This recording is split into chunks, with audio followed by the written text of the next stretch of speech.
முதலமைச்சர் ஸ்டாலினுக்கு உடம்பு சரியில்லாமல் ஹாஸ்பிட்டல் அட்மிட் ஆகிறாரு.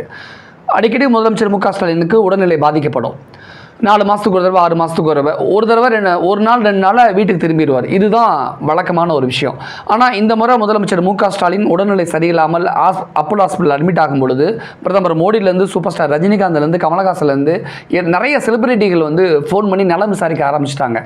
பிரதமர் மோடியெல்லாம் ஃபோன் பண்ணி நலம் விசாரிக்கவும், ஐயோ முதலமைச்சர் ஸ்டாலினுக்கு வழக்கமாக வரக்கூடிய உடல்நல பாதிப்பு கிடையாது, இது வேறு என்னமோ அப்படின்னு நிறைய பேர் விசாரிக்க ஆரம்பிச்சிட்டாங்க. பலரும் பல விதமாக பேசினாங்க.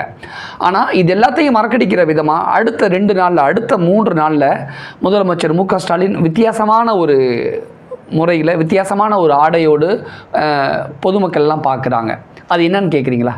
முதலமைச்சர் ஸ்டாலின் லுங்கியோட அமர்ந்திருந்து சக ஐஏஎஸ் ஆஃபீஸர்ஸ்க்கும், சக போலீஸ் ஆஃபீஸர்ஸ்க்கும், அரசு அதிகாரிகளுக்கும் கட்சி ரீதியாகவும் அரசு அலுவல் சார்ந்தும் உத்தரவு கொடுத்துக்கிட்டே இருக்காரு. நிறைய டிஸ்கஷன் பண்ணுறாரு, ஆலோசிக்கிறாரு, பொதுமக்களை காணொலி வாயிலாக சந்திக்கிறாரு.